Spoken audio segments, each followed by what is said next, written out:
नमस्कार, मैं बिमल कुमार, आप सबका फिर से स्वागत है। फिलहाल मैं बक्सर के केंद्रीय विद्यालय प्रांगण के ठीक सामने खड़ा हूँ। आप देखिए ये जो है केंद्रीय विद्यालय है और यह केंद्रीय विद्यालय का नया पता है, क्योंकि इससे पहले का जो पता है ठीक हमारे सामने एक बिल्डिंग है, वहाँ पे केंद्रीय विद्यालय चलता रहा है। करीब 21 साल पहले बक्सर में केंद्रीय विद्यालय का स्थापना होता है, लेकिन 21 साल के बाद भी केंद्रीय विद्यालय को अपना ज़मीन मुहैया नहीं हो पाया है। बहुत सारे नेता आए, बहुत सारे लोग एमपी आए, एमएलए आए और बहुत सारे लोगों ने बहुत अलग-अलग तरीके के दावे और वादे करते रहे। उसके बावजूद भी केंद्रीय विद्यालय के हाथ अपनी ज़मीन नहीं लगी है और ना ही बिल्डिंग बन पाया है। केंद्रीय विद्यालय का जो मानक है अलग-अलग जगहों पे, उस मानक को लेकर के कहीं भी केंद्रीय विद्यालय में यहाँ पर काम नहीं हो पाता है। विद्यालय संगठन का कहना है कि हमारे पास ना ज़मीन है, ना बिल्डिंग है, तो हम ऐसे बहुत सारे एक्टिविटी जो बच्चों को कराना चाहते हैं, वो नहीं करा पाते हैं। वजह है कि हमारे पास इंफ्रास्ट्रक्चर नहीं है, हमारे पास कोई ज़मीन नहीं है, हमारी खुद की बिल्डिंग नहीं है। फिलहाल जो केंद्रीय विद्यालय चलता है, वो बक्सर के एमपी हाई स्कूल के प्रांगण में ही कुछ जगह मिला है, जिसमें केंद्रीय विद्यालय जैसे-तैसे चलता रहता है। लेकिन आज केंद्रीय विद्यालय के हवाले 8 कमरे और लगे हैं, तो विद्यालय के लोग खुश हैं। लेकिन असल में जो केंद्रीय विद्यालय की जो अपनी बिल्डिंग की जो बात कही जा रही है, वो कहीं न कहीं सपना नज़र आ रहा है, क्योंकि 2 दशक बीतने के बावजूद भी इसके पहले कई लोगों ने कई तरीके का दावे किया है, चाहे यहाँ के स्थानीय एमएलए रहे हों, स्थानीय एमपी रहे हों, सबने अपने अपने कार्यकाल में यह कहा कि हम इसी कार्यकाल में केंद्रीय विद्यालयों को ज़मीन मुहैया कराएँगे, लेकिन अभी तक कुछ हुआ नहीं। तो इन सारे मसले पर बात करने के लिए हमारे साथ चंदन कात्यायन है। चंदन कात्यायन इस पूरे विद्यालय की जो कोशिश है, विद्यालय का जो अपना स्वरूप बनाने की जो कोशिश है, जो ज़मीन लेने की बात है, उसकी लड़ाई लड़ते रहे हैं। और आप इनके हाथों में अगर देखिएगा, तो मोटी फाइल आपको नज़र आएगी, करीब 4 से 5 फाइलें हैं और इसके अंदर सैकड़ों पत्र हैं, जो इन्होंने अलग-अलग विभाग को लिखा है, अलग-अलग जानकारी इकट्ठा करी है। आप तो बहुत सालों से जुड़े हैं, बिल्कुल। ये सब क्या लिए हैं? पहले इसी के बारे में बताइए। हाँ, देखिए ये लेखा-जोखा है केंद्रीय विद्यालय के जब तक अभी हम लोग संघर्ष में आए हैं। चूँकि मैं इस विद्यालय का पूर्ववर्ती छात्र भी रहा हूँ, फर्स्ट बैच यहाँ से निकला हूँ। तो जैसा कि आप कह रहे हैं कि क भवन मिला है या 8 कमरा मिला है, ये अस्थायी रूप से फिर से एक लॉलीपॉप उसके हाथ केंद्रीय विद्यालय के बक्सर हाथ में लगा है। जो कि मैं बहुत खुश तो मैं नहीं हूँ, चूँकि इसको अभी तक ज़मीन अपनी मिल जानी चाहिए थी, जो एनओसी के चक्कर में पिछले 10-11 वर्षों से घूम रहा है, डेस्क टू डेस्क। कभी राजस्व विभाग में जाता है, कभी शिक्षा विभाग में जाता है, कभी जिला में ही रह जाता है। तो ऐसे-ऐसे तमाम जो प्रक्रियाएँ हैं, उसको जानने का जो प्रयास मैंने हमेशा करते रहता हूँ 2-2, 3-3 महीने पे, वो उसी का लेखा-जोखा इतने फाइलों में ये हुआ है। अच्छा एक कैंपेन हुआ था 2019 और 20-21 में, जिसमें बड़े पत्रकार और बड़े मीडिया कर्मी लोग इसमें अपना सहयोग दिए थे, जिसमें the Indian express, the print, Ravish Kumar, सबने ये बात उठाई। माननीय तेजस्वी जो नेता प्रतिपक्ष हैं, उन्होंने भी अपने ट्वीट से ये बात लिखी कि जैसे ही उनकी सरकार आती है, वो केंद्रीय विद्यालय बक्सर और इसके अलावे जो गोपालगंज है, झापन है, जैसे तमाम 7-8 विद्यालय जिनको अभी तक ज़मीन नहीं मिली है, उसके लिए वो प्रयासरत रहेंगे और उन ज़मीन दिलाने का कार्य करेंगे।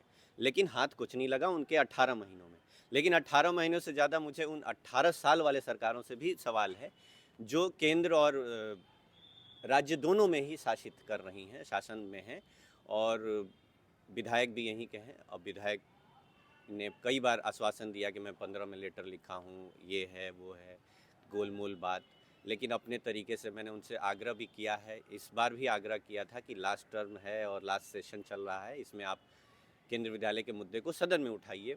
इवन मैंने निर्वाचित सांसद साहब से भी बात किया है, उन्होंने एक पत्र पे लिखा है अभी फ़िलहाल, लेकिन अभी सदन में तो दूसरी प्रक्रिया चल रही है। मैं नहीं जानता कि वो कितने अग्रणी भूमिका निभाएंगे इस भवन दिलाने और ज़मीन दिलाने में, पर उम्मीद मैं हमेशा करता हूँ, लोगों से भी, गार्जियन से भी और जनप्रतिनिधियों से भी, लेकिन हाथ कुछ नहीं लगता है। चंदन, उसी से जुड़ा हुआ सवाल है कि ये हमेशा होता है कि जो लोग विपक्ष में होते हैं, लगता है कि वो कहते हैं कि बस मैं आज गया और काम हो गया। हाँ, हमेशा ये उठता रहता है, चाहे वो हाँ। नेता प्रतिपक्ष का आप जिक्र कर लें या फिर इससे पहले जो यहाँ पे एमपी रहे हैं, अब नए एमपी हुए हैं। पहले दूसरे विधायक थे, अब नए विधायक कांग्रेस के लोग हैं। तो क्या आपको लगा, मतलब कोई फ़र्क है क्या? मतलब जैसे बीजेपी के नेता लोग हैं, फिर महागठबंधन के नेता लोग हैं। तो क्या फ़र्क दिखाई देता है? किन्होंने ज़्यादा कोशिश करी है या किनका कुछ पहल दिखा आपको अब तक? मैं सिरे से खारिज करूंगा पहल के लिए। मुझे नहीं लगता है कि किसी ने अपने स्तर से एक मजबूत पहल किया हो। झूठा दिलासा जनप्रतिनिधि देते रहे हैं, अपनी तरीके से कोई भी प्रयास नहीं किया है। आप जो फ़ाइल दिखा रहे थे उसमें हमने एक मीडिया कटिंग अखबारों का कटिंग एक दो जी देखा, बिल्कुल। जिसमें ये लिखा रहा था कि साफ-साफ ज़मीन मुहैया हो गई, ज़मीन मिल गई। वो 2015 का है कटिंग। हाँ। 2015 में हिंदुस्तान खबर ने निकाला था कि जमीन हाँ, केंद्रीय विद्यालय को जमीन मिल गई। हुँ। गार्जियन खुश होते हैं कि भीड़ भड़ाके में जो बच्चे 3 बच्चे थे वो 3 एक डेस्क पे 3 बच्चे बैठते थे और अभी भी होगा क्योंकि स्ट्रेंथ बहुत है। एडमिशन बंद किया गया है तो कल एडमिशन बंद है, कल हो सकता है विद्यालय बंद करने का प्रावधान आ जाए क्योंकि चूंकि ये 21 वर्ष लंबा एक अंतराल होता है। 14 वर्षों में वनवास खत्म हो जाता है, अहिल्या का उद्धार हो जाता है, पर विद्यालय का कुछ नहीं होता है। इस बहुत दुखी होता हूँ। अभी कुछ दिन पहले हमने खबरें देखी कि केंद्रीय विद्यालय में जो है बच्चों को पढ़ाने के लिए शिफ्ट बाँट दिया गया था, अल्टरनेट क्लासेस चलते थे। यानी जो बच्चा आज क्लास करेगा, अगले दिन नहीं करेगा। यानी सप्ताह में सिर्फ 3 दिन क्लास मिलते थे। इस हालात में भी यहाँ के बच्चे पढ़ाई करते रहे हैं और उनको एक उम्मीद है कि आने वाले समय में उन्हें अपना भवन मिलेगा। आपको बता दें कि इसी मामले पर हमने आज बक्सर के जिला पदाधिकारी से भी पूछा कि कहाँ पे दिक्कत हो रही है, कहाँ पे टेक्निकल प्रॉब्लम हो रही है। तो जिलाधिकारी ने भी कहा कि बहुत जल्द इसको भवन मिल जाएगा, अपनी ज़मीन मिल जाएगी, अपनी भवन मिल जाएगी। तो परमानेंट सॉल्यूशन कब तक हो पाएगा? कहाँ दिक्कतें आ रही हैं? नहीं बिल्कुल, यहाँ पर राज्य सरकार से जो भी विभिन्न विभाग हैं उनसे समन्वय स्थापित किया जा रहा है और हम लोगों को पूरी उम्मीद है कि वो अंतिम चरण में अब प्रक्रिया है और बहुत जल्दी उसके लिए भूमि की एनओसी मिल जाएगी और केंद्रीय विद्यालय का जो है निर्माण प्रारंभ होगा। तो ये है जिलाधिकारी का बयान। क्या आपको लगता है, जैसे हमने आला अधिकारी से आज पूछा, उन्होंने कहा कि थोड़ा-सा दाँव पेच है, बहुत जल्दी ठीक हो जाएगा और एनओसी का माजरा है जो राजस्व विभाग से लेना है, ले लिया जाएगा, ठीक हो जाएगा। आपको कितना उम्मीद जग रहा है इन सबसे? देखिए, अब अधिकारी हैं, जिला उनके अंडर है, वो कहेंगे तो मुझे तो सच मानना होगा। लेकिन वो जनप्रतिनिधियों की तरह बात करने लगे। देखिए ये 2021 का लेटर है, ये जमीन चिन्हित होकर भेजी गई है, सबका सिग्नेचर इस पे है कौन ना। सा जगह ये? ये लख पे है। झलक पे। हाँ, वार्ड नंबर 11, अब बदल गया होगा वार्ड।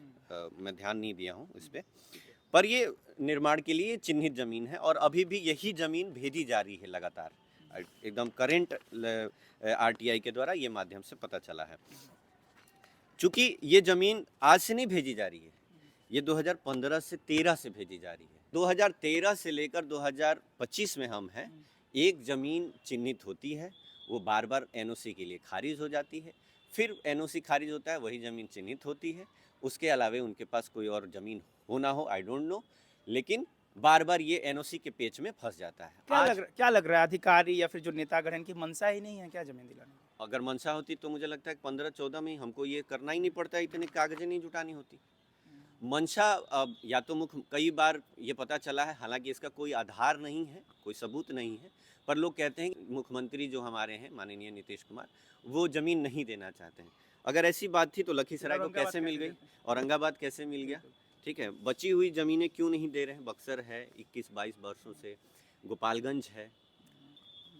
तो कई दाव पेच है केंद्रीय विद्यालय को ज़मीन मिलने में और बार-बार यह दिलासा दिया जाता है, यह दावा किया जाता है कि अगली बार ज़मीन मिल जाएगी, इसकी कोशिश की जा रही है। लेकिन ईमानदार कोशिश कोई भी नहीं करता है, चाहे वो जिला प्रशासन हो, चाहे किसी भी दल के नेता हो। हमने केंद्रीय विद्यालय के प्रिंसिपल मीनाक्षी से बात की। उनका कहना है कि ज़मीन न होने की वजह से, बिल्डिंग न होने की वजह से बहुत सारी ऐसी एक्टिविटीज़ होती है जो हम नहीं करा पाते हैं। देखिए, अभी हमारा अगर बन जाता है, हमारे को अगर लैंड मिलता है, तो अभी मेरे बच्चों के पास सबसे पहले कि कंप्यूटर लैब नहीं था। यहाँ पर भी क्योंकि कमरों की कमी है, एक ही कमरे को हमने आधा डिवाइड करके उसमें आधी लाइब्रेरी बनाई है और आधे में कंप्यूटर लैब। तो अभी भी सारे बच्चों को मैं कंप्यूटर नहीं दे पाऊँगी, मुझे एक कंप्यूटर पर 2-2, 3-3 बच्चे बिठाने पड़ेंगे। तो जब हमारा अपना भवन होगा तो उसमें सबसे पहले तो एक कंप्यूटर लैब, जो कि आज की डेट में बहुत ही इम्पॉर्टेंट है, क्योंकि हमने AI जो है आर्टिफिशियल इंटेलिजेंस बच्चों को 6 से लेके स्टार्ट हो जाता है, तो वो उनको सुविधा मिलेगी। दूसरा है लाइब्रेरी। फिर बहुत सारे लैब हैं, जैसे हमारे पास साइंस लैब नहीं है। हमारे बच्चों ने अभी तक, उनको ये सौभाग्य ही नहीं मिला है कि वो एक्सपेरिमेंट खुद अपने हाथ से कर सकें। तो एक ये बहुत बड़ी ज़रूरत है कि मैं एक साइंस लैब वहाँ पे बनाना चाहती हूँ। और 11th 12th खुलती है तो सर फिर तो सारे ही लैब्स हमको, physics, chemistry, bio lab, maths lab, और ग्राउंड बनने के बाद सर यहाँ पर हमें एक बोटेनिकल गार्डन बनेगा, मैथमेटिकल ग्राउंड बनेगा। तो बहुत सारी चीज़ें हैं सर जो अभी हम नहीं बच्चों को दे पा रहे हैं, तो वो सारी चीज़ें भवन बनने के बाद पूरी हो पाएगी। आप जिला प्रशासन से अप्रोच करती होंगी, क्या बताया जा रहा है, कहाँ प्रॉब्लम आ रही है? जिला प्रशासन ने यही बताया गया है कि काफ़ी आगे चला गया है हमारा ये जो फाइल है।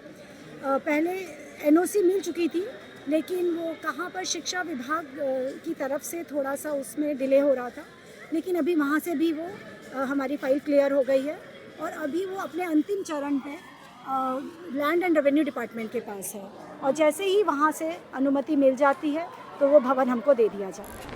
चंदन, आपको क्या लगता है, आप चूँकि यहाँ पे शुरुआती दौर में आप यहाँ से जुड़े रहे हैं, उस समय आप यहाँ से अपनी पढ़ाई पूरी करके अभी बाहर पढ़ रहे हैं, आपको क्या लगता है कि वो बच्चे जो जिन्हें ये सुविधा नहीं मिल पाती है, अपनी ज़मीन नहीं है, बिल्डिंग नहीं है, उन्हें कितना समस्या का सामना करना पड़ता है और उन्हें क्या-क्या दिक्कत आती है, किन-किन तरह की दिक्कत आती है? देखिए, मैं 1 क्लास से केंद्रीय विद्यालय में पढ़ रहा हूँ और यहाँ मैं 6 क्लास में आया था।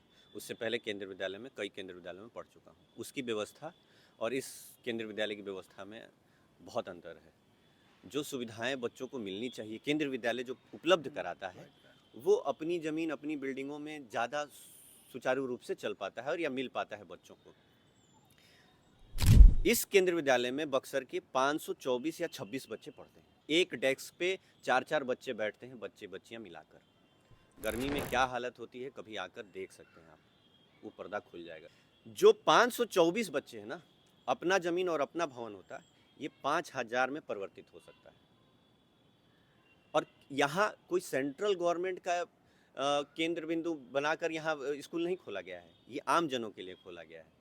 तो ये एक बड़ा मुद्दा है कि इसमें हमारे ही आपके बच्चे पढ़ेंगे, जो दुकान चालक हैं, जो व्यापारी हैं, जो थोड़े कहीं नौकरी कर रहे हैं या बाहर पढ़ा रहे हैं, वैसे बच्चे यानी मध्य परिवार के बच्चे ही 524 पढ़ रहे हैं, जो 5000 भी पढ़ सकते हैं।